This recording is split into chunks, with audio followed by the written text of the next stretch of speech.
We are live. We are direct. The Leaders Who Scale podcast with Lindsay Barnhart, who is the Supremo Fractional COO, who partners with founders, solo entrepreneurs, and lean teams to build systems that support growth and calm chaos. Whether that be cleaning up payroll, HR compliance, or streamlining vendor management, her goal is always the same. The business run smoothly so founders and CEOs can operate in their zone of genius. Over the past decade, she supported growing companies by 400%.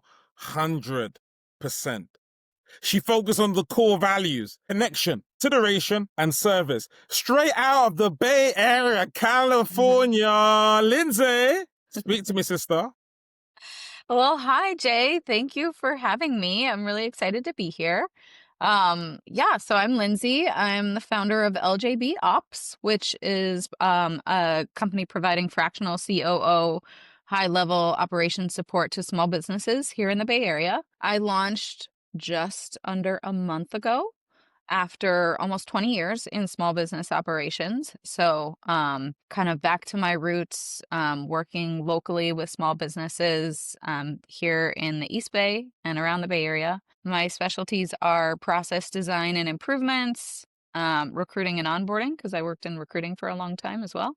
Um, and creative employee benefits and retention, which I think are especially important to small businesses who often don't have the big numbers to offer, crazy benefits like, we see here in tech in the Bay Area. But I can jump in on all kinds of things, operations, as you mentioned, HR, payroll, ARAP, vendor management, anything that falls under operations for a small business, which, as you know, often they don't have anybody in the C-suite except for the founder. So, I'm focusing on making founders' lives better, streamlining processes, helping companies either scale or, like you said, reduce chaos. And often it's a little bit of both. Amazing. You're in the thick of it in California right now, the fourth biggest economy in the world, I believe. That's what I hear. Yes. Yeah, it's wild here. It's truly the Wild West sometimes. Amazing. Leadership. What does that mean to you? Yeah. So to me, leadership is a couple different things. I think the most important is showing up with consistency around a shared vision. I think leaders often are born with a certain quality, but if you're not working on it regularly and honing your leadership skills every day, every week, it doesn't really matter what qualities you're born with.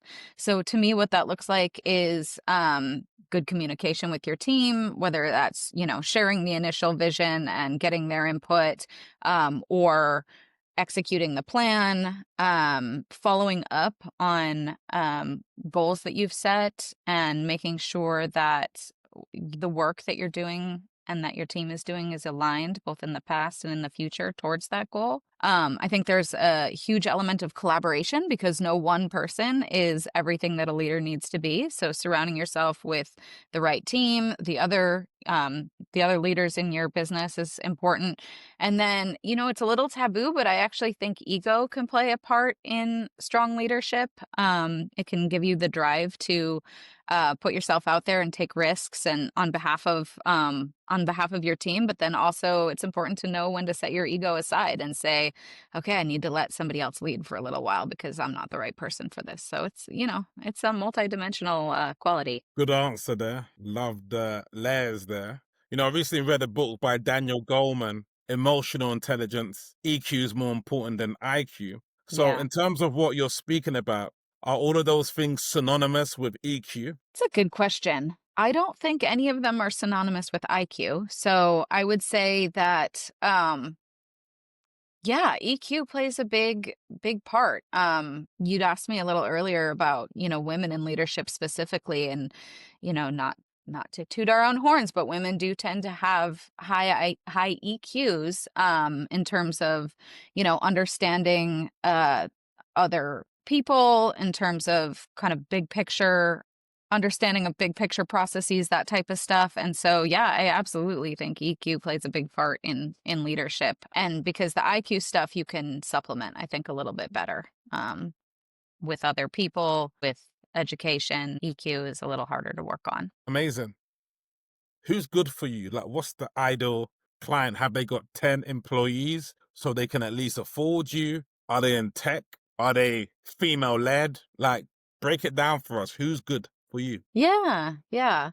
Um, my ideal clients are pretty small, so they're up to 15, 20 employees, up to about 1 million in revenue, maybe a little more, maybe a little less. I do work with solo entrepreneurs. I've worked on my services to a point where I think I can be affordable even to a solo entrepreneur. But I think, really what it comes down to is being motivated to, grow and to set up your business in a way that is sustainable. I think, if you're looking for an easy answer, I'm probably not the right person for you. But if you're looking to kind of do the work, and allow me to work beside you and set up, systems and processes and set up your business to sustain itself for a long time, then we would be a great fit together. So and Amazing. then right now in my business development, I'm focused pretty locally, actually, in the East Bay and the Bay Area. A lot of my clients and potential clients are service providers, like hair salons, wellness industry type of folks here in the Bay Area. And so I'm excited about building that community. Amazing. Break it down. Company doing 2 million, 15 people on the payroll. Lindsay, it's been gonna be great to work with you. Oh my God, fantastic.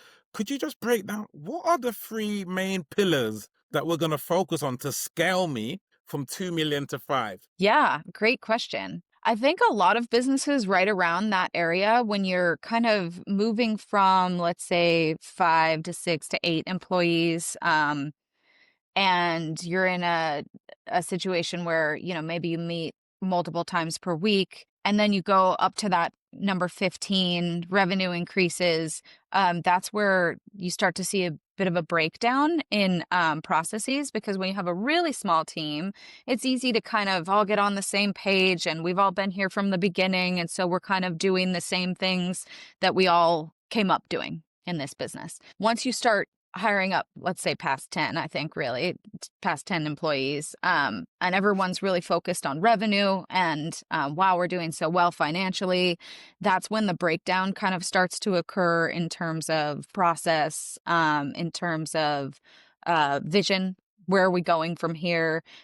Maybe the team meetings scale back and you're not meeting as often, and you're not, communicating the future as well, because everyone's so excited about what they're doing, in the day to day. And then the founders, I find, tend to get really overwhelmed at that point, because leading a super small team, or when it's just you, maybe a few friends, maybe people who've been there from the beginning, is very different from hiring on new people to help you scale up to that $5 million number. And so what I focus on is, the three pillars are vision. Okay, we're here now. What's the vision for the future? The 3 to 5 year plan. Planning. What is the plan? Is it written down? Is it clear? Is it digestible? Is it broken down into smaller goals? And, access. Is everyone able to access the plan? You might have, in this day and age, you may have a fully remote team. You may have a hybrid team, down to even file structure and team meetings. When are we getting together in person to go over this stuff? If we're not getting together in person, how do I access the plan? That kind of thing. And I think that turning point is really important for, again, getting from that, 2 million to $5 million number, because you're going to start bringing in folks that have not been there from the beginning, have not internalized the process. And so being able to communicate that, and founders, like I said, one of the reasons I started this company was realizing that a lot of founders, they want to focus on the business of the business. A lot of CEOs, they're excited. I came from the beauty industry, in my previous career. A lot of salon owners, they open salons because they love doing hair, not because they love running a business. And so, at that point, it's a great time to bring someone like me in who can then say, well, here's how you run the business so that you can refocus on what you're really passionate about. And then the business stuff can kind of run, more seamlessly in the background. Really well laid out. In terms of vision, plan, access, VPA. Do you have a book on this? Is this in the book? Not yet, but never It say needs to never. be. It needs Yeah, to be. Very it'd be great. vivid ideas. I'll start with a blog. Start with a blog. Perfect. Inner work. We spoke about this off camera. Important is inner work in achieving business success. And is this what you help facilitate people with? Because VPA didn't include inner work. I mean, maybe some might say the vision Yeah. might be part of it, but where does inner work come in to it? Yeah, great question. I think it's really important. It's not my particular specialty in what I support businesses with. I myself worked with a life coach as I was going through the process of opening LJB Ops. And so I have some templates. I have a little bit of a framework for creating the vision, but in that circumstance, I would say that connecting my clients with the right career coach or life coach would probably be, would be my first point in that inner work. And I think that can happen at any time during the business. Obviously, it's ideal if it happens right, but as you're getting launched, because it helps guide your decision making. But I think once you've decided to bring someone like me on and scale, before you can implement what I talked about, VPA, and the processes, you really have to do that inner work to know how you're going to make your decisions. You mentioned my core values, which, I have all over, have it all over my website and on my personal resume, that kind of stuff: connection, consideration, and service. So when I have to make a tough decision or I'm at a crossroads and I'm considering the options, considering, which path I could take, I lean it back on my values: connection, consideration, and service. And so I think doing that work is always beneficial and really important in achieving, like you said, achieving business success at those turning points, especially. Thanks for answering that. Thanks for laying that out.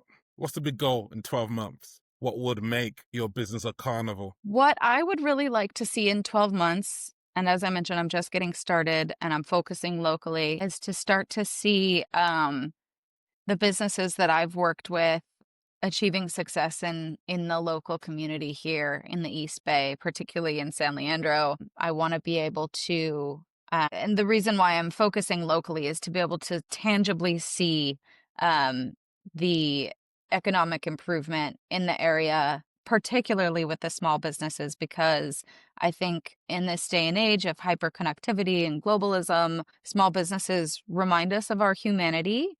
They're, one of the connection points to other humans that we don't always get from a large, online retailer and online business. Not to say that those don't serve their purpose and aren't important, but I'd really like to see the development, like I said, in the Bay Area, in San Leandro, and see the small businesses thriving. I'd like to see my clients taking a deep breath, having work-life integration, and to be able to say I helped them achieve that. That's my goal for the next 12 months at least. Amazing. I like the balance you have. And, people call me psychic. I don't believe I'm psychic, but that's what they call me. But I could tell in terms, you've got very equanimous energy, very peaceful and Thank you. calm energy. I Thank know when I was you. in San Diego, I hit up La Jolla in San Diego. I did a photo shoot and I was like kind of relaxing, doing a bit of yoga in La Jolla. How about yourself in your downtime? What are you doing just to unwind? Yeah,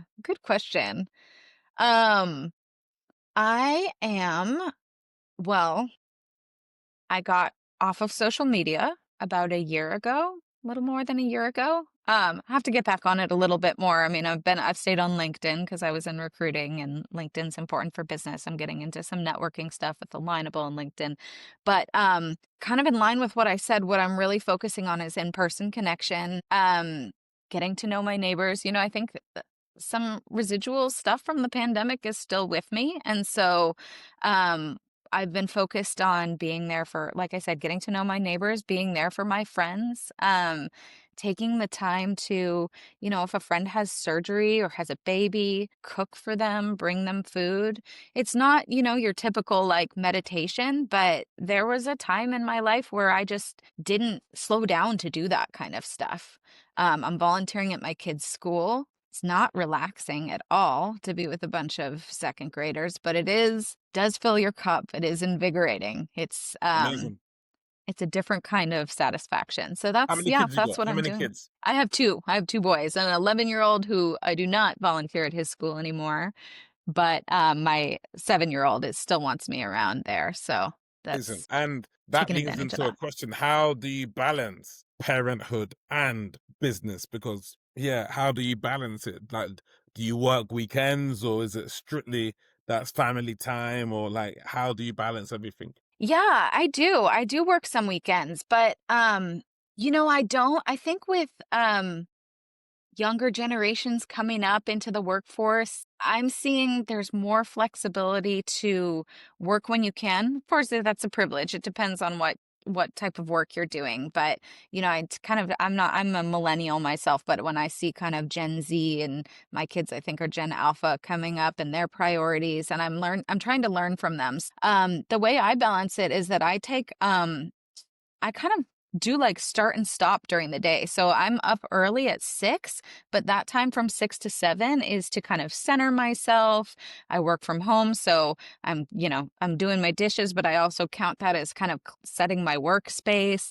Then I get my kids off to school, and then while they're in school, which is really until only 2 or 3 o'clock, sometimes 4 with after school. Then I'm really heads down to work. But once they're off, I'm off. And then, I'm with them for a couple of hours and with my husband and our dogs. And then around 7:38, when my younger one's kind of laying down to go to bed and he wants me to sit there with him quietly while he falls asleep, then I get back on. And that's when I'm kind of focusing on my business and stuff, and the growth that I want to do. So it's really like, Amazing. instead of just 9 to 5 and I'm in front of the desk, or I'm working 12-hour days, I'm kind of fitting it in. I think there's a lot of planning involved in that, and intentionality, like we talked about with leadership, but I'm enjoying that, being able to kind of integrate, puzzle piece everything together, and that's how it's working for me. Amazing. America, people fearful right now. Women fearful right now. I work with women. Like, there's lots of fear, and more women are wanting to take up these entrepreneurial skills, marketing and sales. Have you got anything to say to women out there who are feeling threatened, feeling fearful, they're about to start their new adventure? How would you advise women? That's a deep one. Um, I would say that nothing is guaranteed. The human race has lived through uncertain times, far more uncertain than we're living through now. And that's not to discount the fear that people are feeling, that I think is very real and valid. But we got through them then. We can get through them now. Nothing's guaranteed. So if you're going to bet on somebody, why not bet on yourself, you know? Um, Come on, yeah, speak that's that. I just think, it's a good time for that. We've seen a lot of layoffs here in the Bay Area. The sort of the tech giants that seem like they would never falter have laid a lot of folks off, and the industry hasn't collapsed by any means, but it's not guaranteed. And what is guaranteed is your own abilities. So I think if you can bet on yourself, then that's probably a pretty good bet. You just got to trust the process. So good luck to everybody, to all of us. I think we'll get through it. One of the most profound sentences I've heard. Sorry, 21 minutes. Sorry, just write that down for me. I want to go back to that. I think that sentence that you said, something along the lines of what is guaranteed is the fact that you can bet on yourself. You Yeah. are in control Yeah. of the magic you put out there. You are in control of the number of offers you put out there. You are in control when it comes to closing the deal. Amazing, amazing answer. Thank you. One of the last ones for me. AI. How is AI affecting your industry? What are some of the trends? How are they working? Yeah. AI, I think it's just come on so fast, and I think it's going to continue to really change things in the next couple of years so much faster than we've seen, at least in my career, technology, really do. What I'm seeing from small business owners is there's like a real range in terms of how much folks are leaning on AI and what they really know about it. And I think part of that is because of this overwhelm that small business owners in particular feel. They're so caught up in kind of what they've always done and what has always worked that it's hard to kind of think to the future.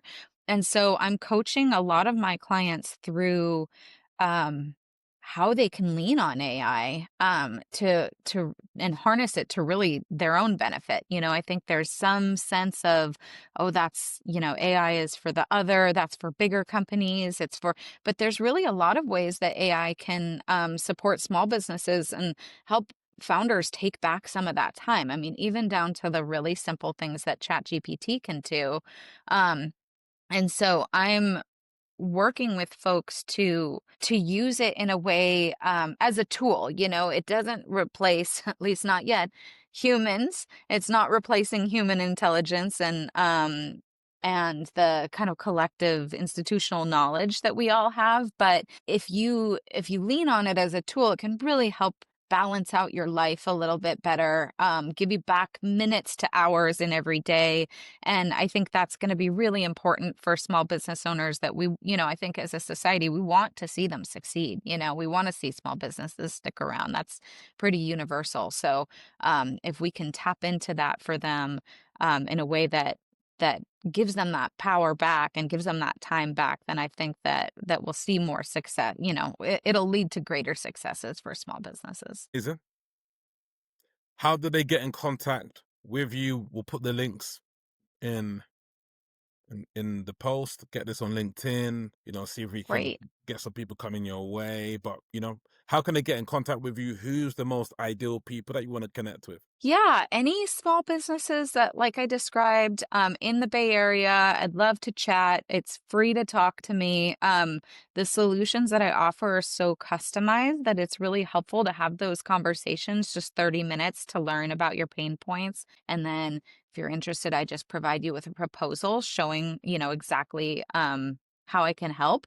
My website is ljbops.com and all of my contact information is there. I'm on LinkedIn. I'm on Alignable.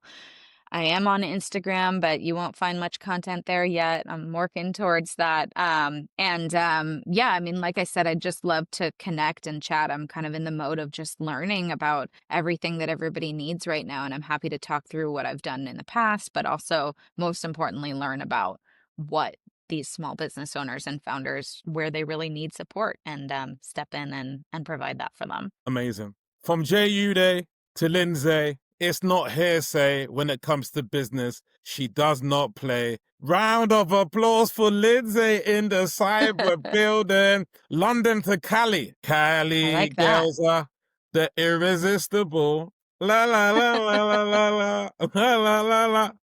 Amazing, Lindsay. Thanks for hopping on, my sister. Likewise, it was my pleasure. It was really nice to Next time chat I'm with in you San today. Diego, you have to connect me in La Jolla.